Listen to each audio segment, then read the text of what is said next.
오늘은 에베소서 2장 1절에서 5절의 말씀으로 허물과 죄로 죽었던 우리를 살리신 그리스도 첫 번째라는 제목으로 하나님의 말씀을 나누고자 합니다. 본 말씀은 그는 허물과 죄로 죽었던 너희를 살리셨도다. 그때 너희는 그 가운데서 행하여 이 세상 풍조를 따르고 공중의 권세 잡은 자를 따랐으니 곧 지금 불순종의 아들들 가운데서 역사하는 영이라.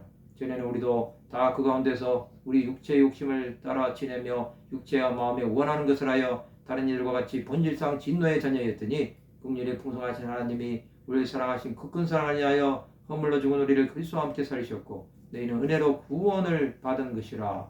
사도 바울은 예수에 대해 허물과 죄로 죽었던 에베소 성도들을 살리셨음을 말씀하고 있습니다. 이 성도들은 죄 가운데 살았습니다. 그들은 하나님 나라보다는 세상 풍조를 따른 것입니다. 그들은 예수가 아닌 공중의 권세 잡은 자를 따랐습니다. 그는 불순종의 아들들 가운데서 역사하는 영으로 하나님을 거스르는 자입니다. 그것을 성도들은 모르게 육체의 욕심을 따라 지낼 수밖에 없었습니다. 그것은 하나님의 진노를 사기에 충분했습니다. 예수를 믿지 않으면 본질상 진노의 자녀입니다. 그런 자는 하나님의 용서하심을 받을 수 없습니다. 그러나 긍휼이 풍성하신 하나님의 사랑으로 우리를 그리스도와 함께 살려주신 것입니다. 구원은 은혜로 받은 것입니다. 이것은 자기가 있어서 주신 것이 아닙니다. 세상 가운데 방황하면서 하나님의 뜻대로 살지 않았던 옛사람이 주 예수로 말미암아 죽은 것입니다.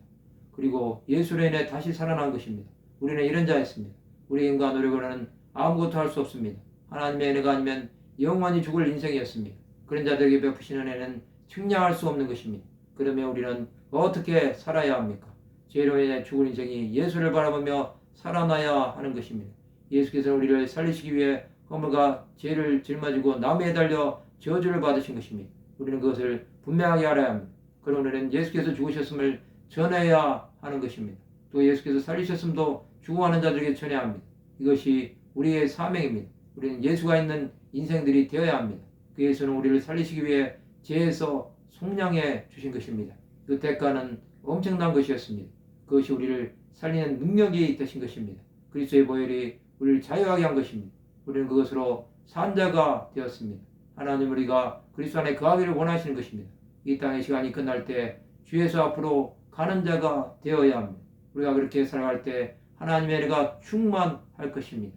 우리의 능력인 예수를 바라보며 믿음의 삶을 살아가시기를 바랍니다.